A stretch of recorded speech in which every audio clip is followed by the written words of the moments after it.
Assalamualaikum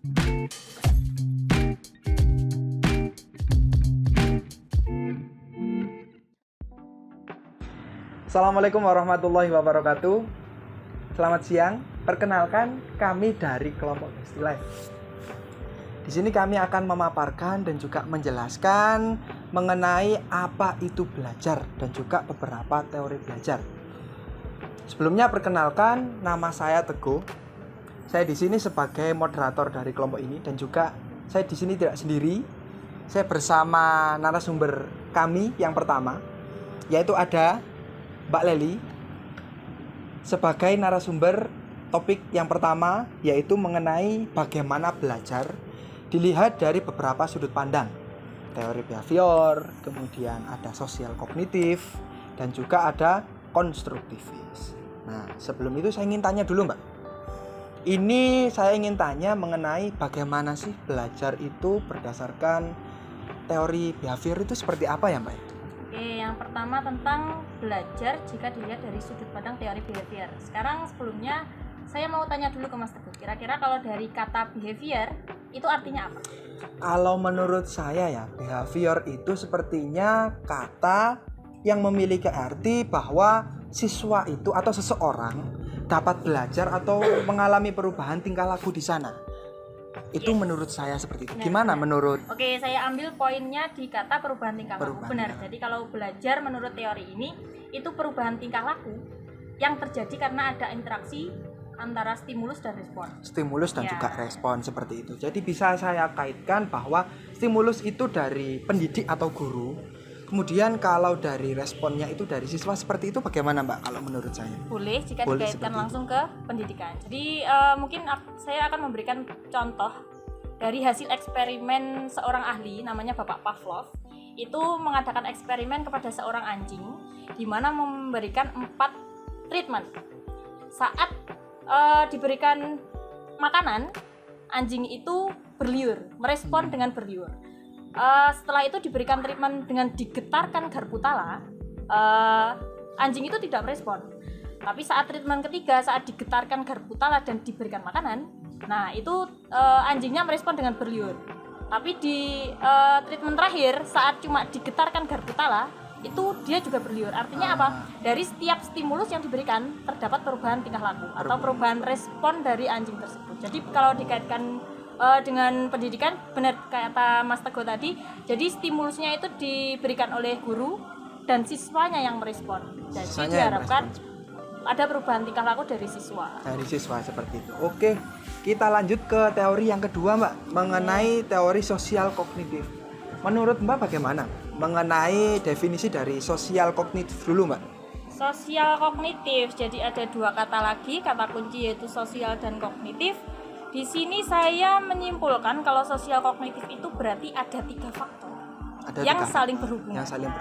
Yang pertama yaitu perilaku yang diamati, yang kedua itu faktor lingkungan sosial, dan yang ketiga kognitif. Jadi ketiga faktor ini juga saling berhubungan. Jadi membentuk siklus di mana semuanya itu berkesinambungan. Berkesinambungan. Oke, seperti itu. Kita lanjut ke teori yang terakhir yaitu teori konstruktivisme. Dari katanya saja, konstruktivisme seperti itu. Sebenarnya kata konstruktivisme ini memiliki arti apa sih Mbak secara umum seperti itu ya? Apa ya Mas ya kira-kira? Kira-kira kalau menurut saya itu sepertinya dari pengalaman sehari-hari atau perubahan apa ya? Perubahan bisa dibantu Mbak? Oke, kita sharing aja. Kita sharing aja ya. Kalau dari kata konstruktivis itu mungkin apa ya? Konstruk berarti membangun.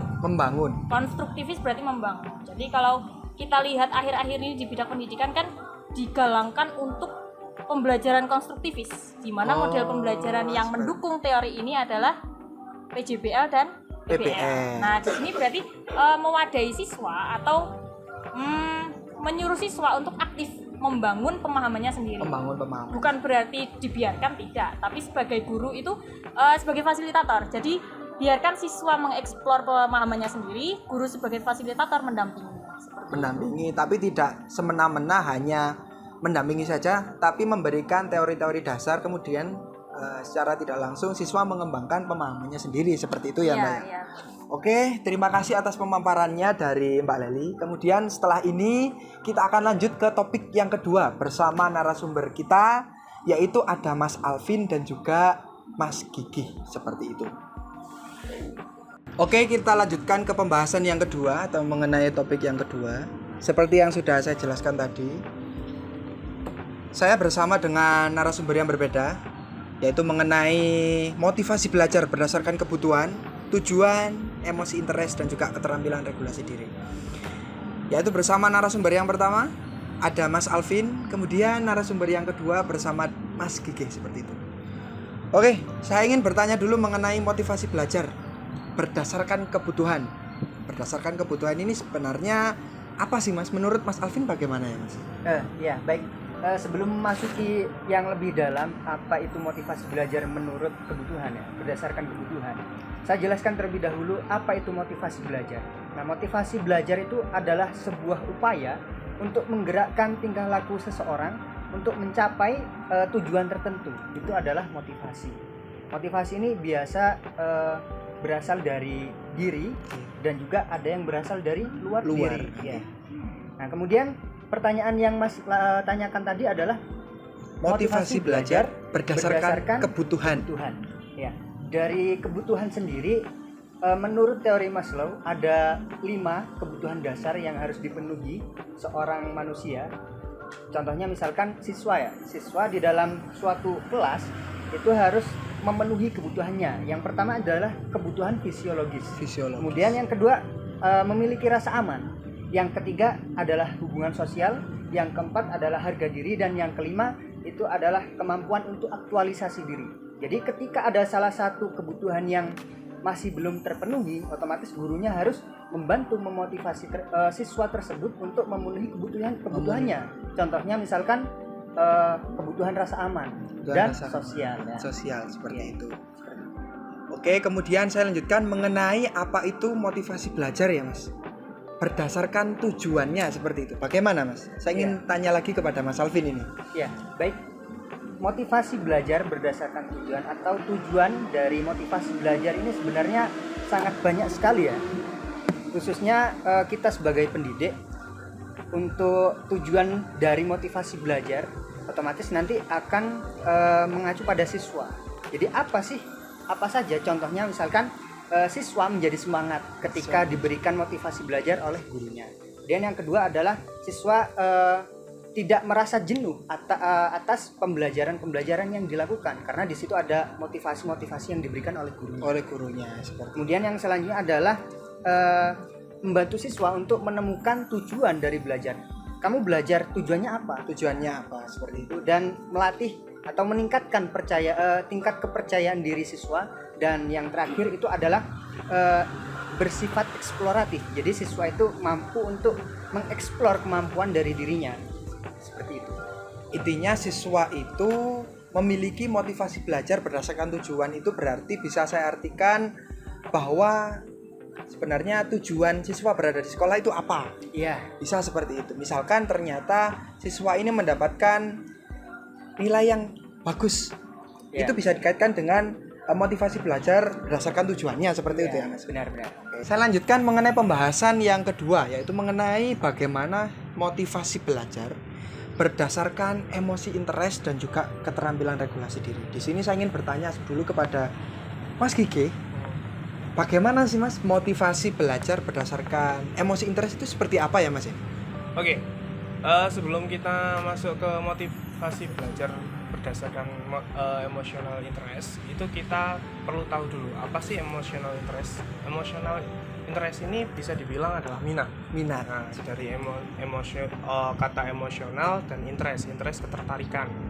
Jadi bisa dibilang minat ini adalah suatu rasa suka atau ketertarikan terhadap sesuatu. Jadi jika seseorang ini tertarik dengan sesuatu, maka dia akan melakukannya tanpa disuruh. Begitu juga peserta didik ya.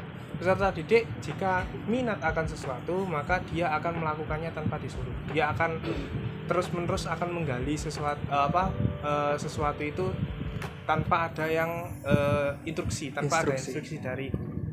Nah, minat ini bisa juga dibangun oleh guru. Bagaimana kita membangun minat siswa kepada mata pelajaran yang kita ampu. Bisa dibilang kalau misalkan guru menyenangkan, pasti siswa itu akan menunggu guru tersebut. Nah, atau bisa juga ketika guru ini memiliki media yang seru, ya seperti menggunakan permainan dan lain sebagainya, pasti siswa itu akan minat akan mata pelajaran tertentu itu. Ya jadi seperti itu. Jadi seperti emotional interest. Kalau misalkan dalam pembelajaran matematika ya Mas, bisa saya contohkan seperti ini nggak sih Mas? Sekarang kan yang lagi marak itu mengenai trading seperti itu Mas.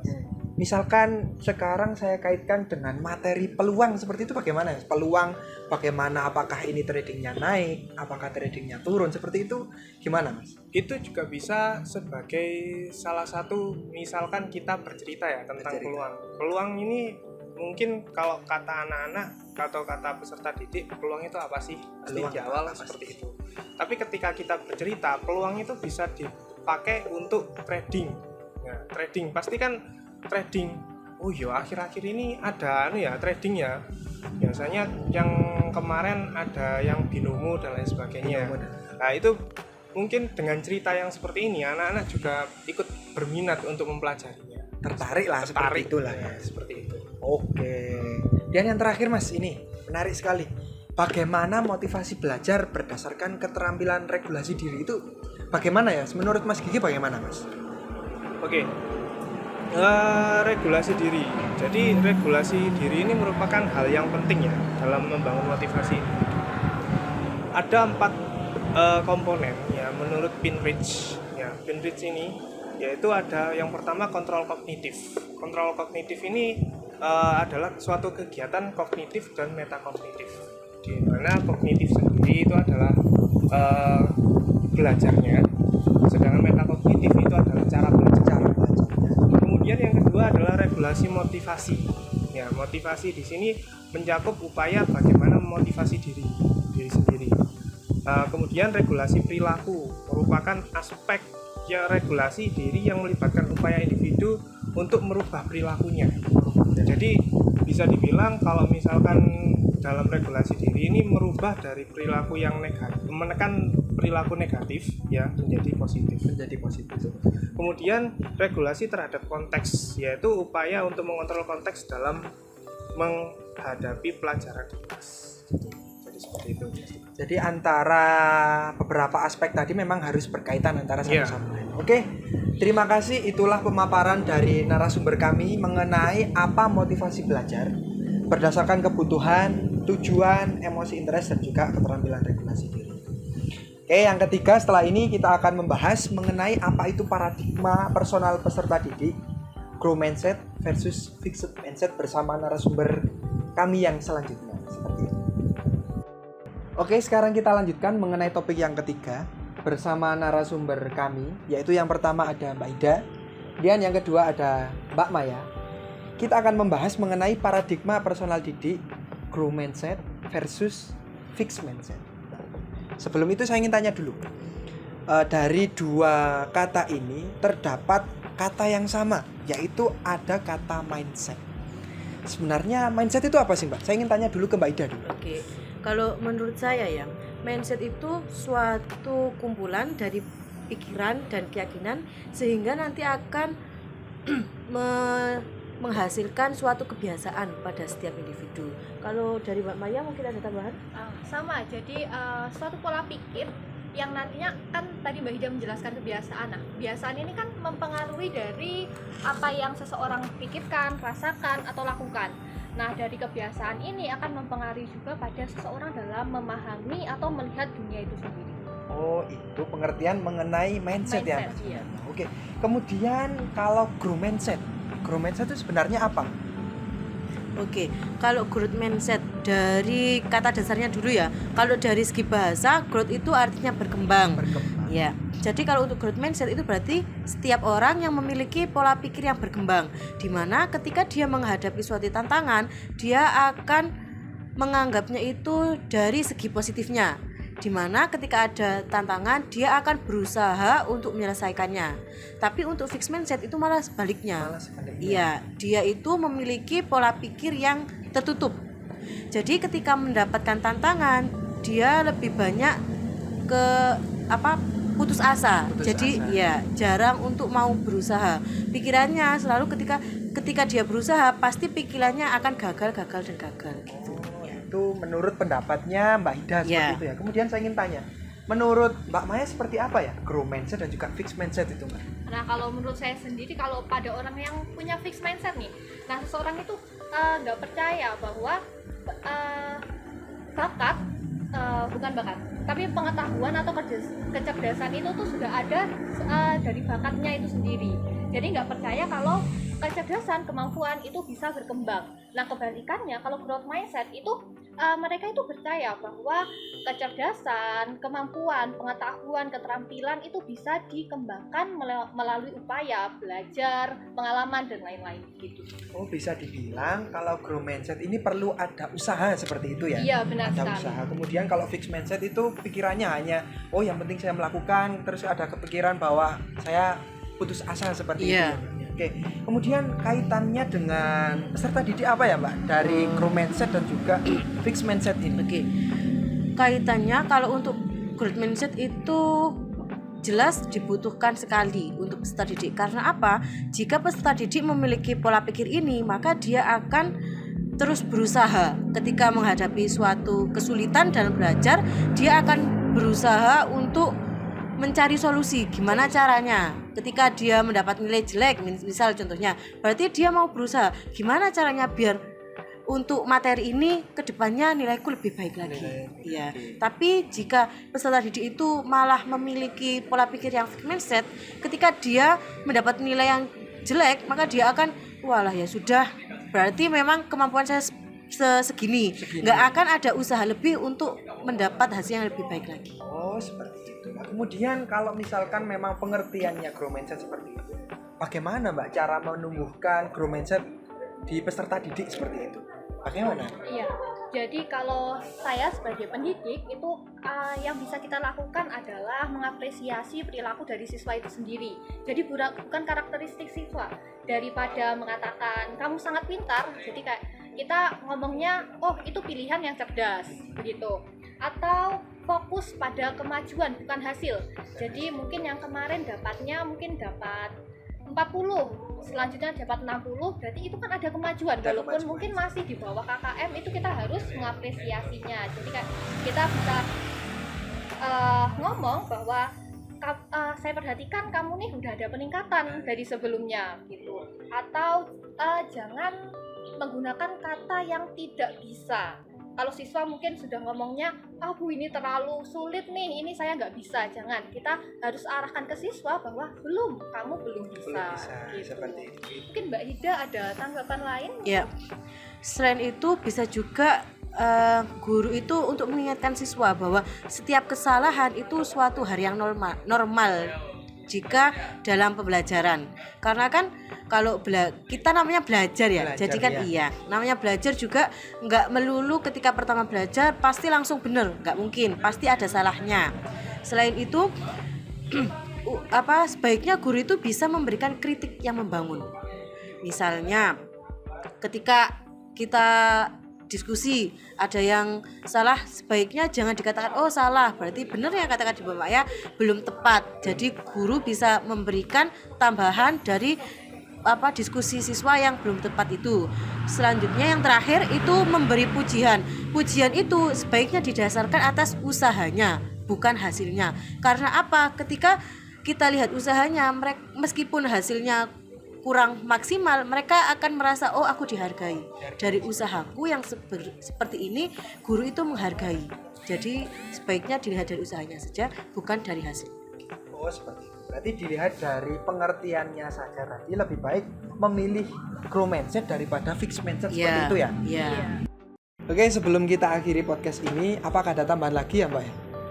Iya, mungkin saya ingin menambahkan ini. bahwa growth mindset seseorang itu dapat berkembang baik jika dirinya itu menyadari bahwa belajar itu adalah sepanjang hayat. Jadi pembelajar sepanjang hayat. Nah, ia tahu bahwa akan selalu ada tantangan dan rintangan, tapi ia meyakini bahwa ia dapat melalui tantangan atau rintangan tersebut sehingga kemampuan, kapasitasnya itu akan terus bertambah. Nah, keterampilannya juga akan berkembang sesuai dengan zaman. Sesuai dengan zaman. Iya. Oke.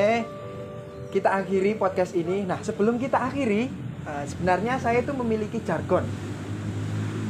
Podcast ini kan memiliki nama yaitu Bestie Life. Ketika saya nanti bilang Bestie Life, jawabannya belajar sepanjang hayat. Seperti itu ya? Iya. Iya. Oke. Bestie Life, belajar sepanjang hayat.